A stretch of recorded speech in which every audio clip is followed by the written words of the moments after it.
Hi, my name is Trolls from 8Dio, and in this video I'm beyond excited to present you our new Lacrimosa choir library. Lacrimosa is really the next iteration and next generation of choir libraries. I've sampled choirs 5 times, and this is the first time I really felt we nailed the depth and width and breadth and air of a big epic choir.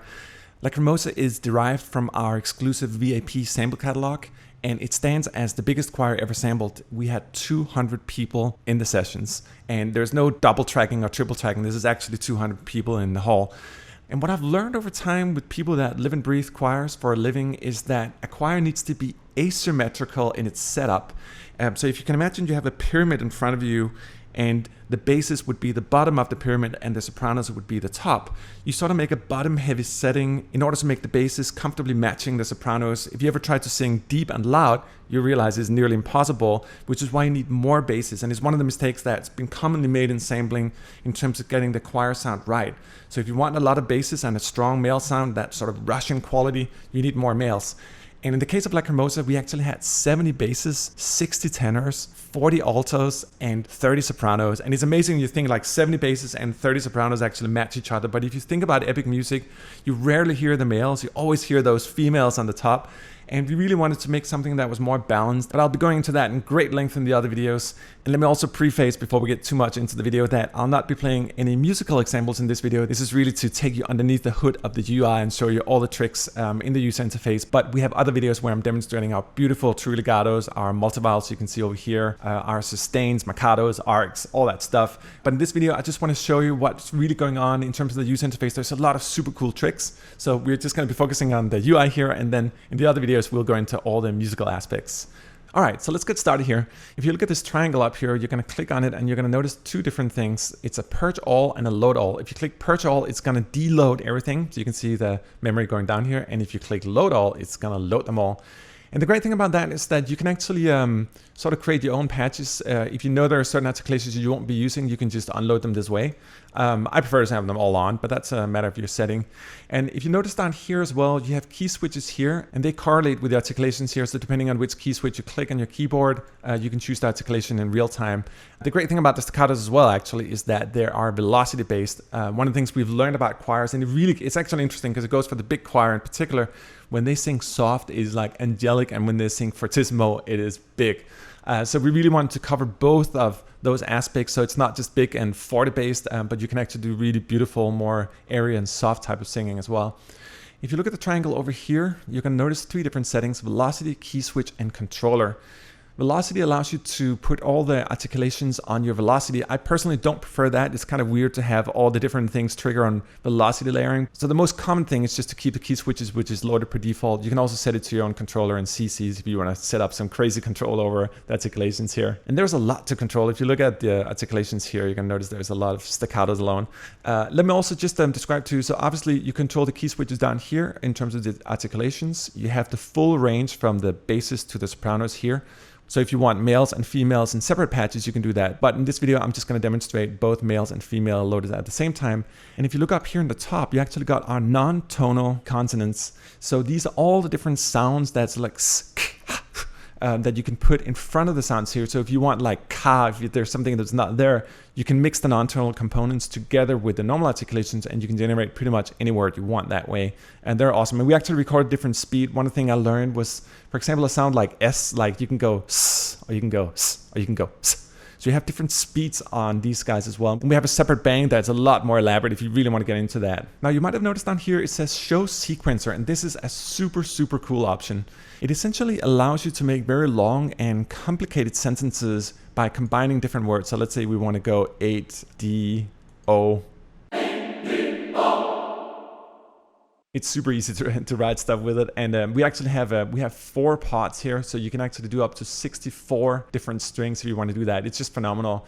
We have a slider here that allows you to go through different words. So let's say you don't want to go 8-D-O, you want to go A-zo-o, you can certainly do that. You can also make pauses in your strings. So if you trigger it on your key switch and you want to go like S-O, S-O, S-O, you can totally do that as well. Over here, this is cool. It's a randomizer, so it'll create random strings of sentences. You probably don't want to go ru-ru-tu, ra, ru-ru-tu, ra. but you can turn around. I love using it because it just creates some really beautiful, more sort of chaotic results. Awesome that way. And again, you can go in here and configure anything you want in any way possible. So you can blend both chaos with your own stuff as well. And if you don't like any of it, you click here.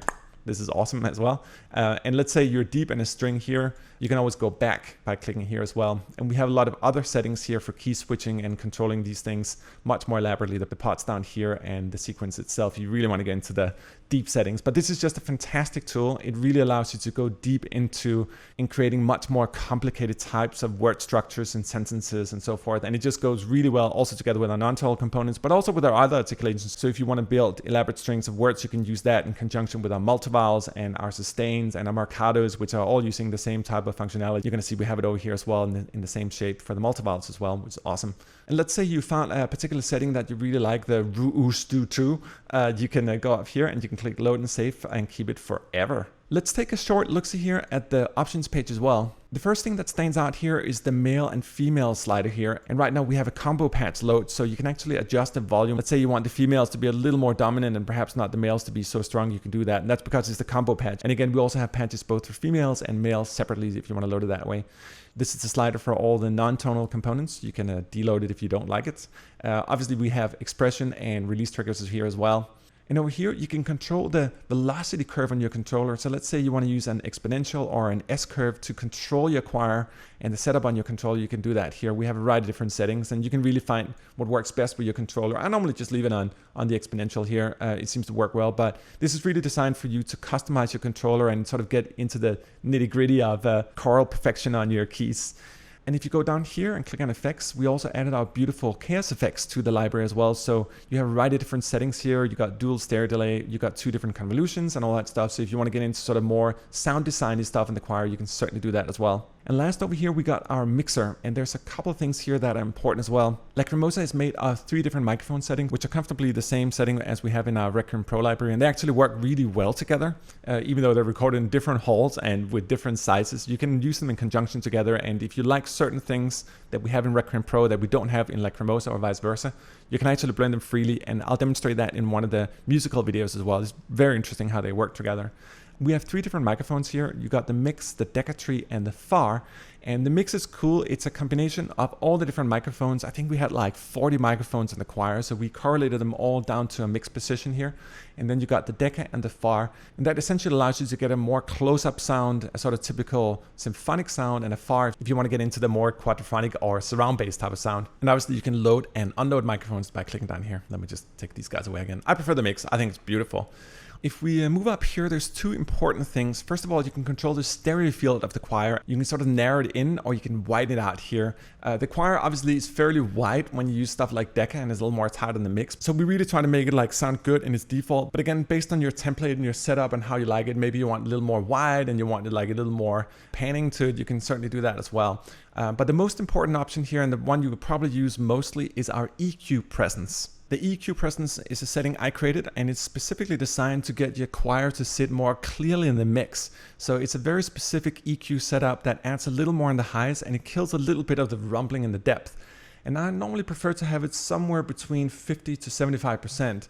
And I'll demonstrate that in the other videos as well. It gives a lot more clarity to the choir, sort of cuts through both in the highs and in the bottom. So it gets a little more presence in the mix, and it sort of takes a little bit of the dust off the whole, if you can say that. And let's say here that you have like a very specific setting, like whatever setup you want to do, something like that. You can always go up here and you can load and save it again and keep it forever. And in very short terms, that's Lacrimosa underneath the hood.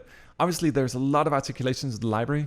We got the staccatos here. We also have arcs. We have Power-Marcatos. We got sustains. We got our beautiful multi-vowels over here, which are insanely cool. These are a little similar to what you find in Requiem Pro in terms of the polysustains, but the multi-vowels are a lot more flexible, in part because we recorded them at different speeds, and in part because we recorded some of them in velocity layers as well. And I'll demonstrate that in great length in another video. They're just phenomenal for call writing, and it allows you, I'm sure you've tried to sit with staccato notes and you go like, Lacrimosa, and it just doesn't work. There's a fluency to these things, and when you start using them in conjunction with the staccatos and all the articulations, it just takes off at a completely different level. But yeah, that's sort of a quick glance at Lacrimosa. There's a lot of stuff in the library, and I highly encourage you to watch the other videos where there's actual musical examples, not just me talking. But I hope this gave you a little introduction to the library, and I'll see you in the next one.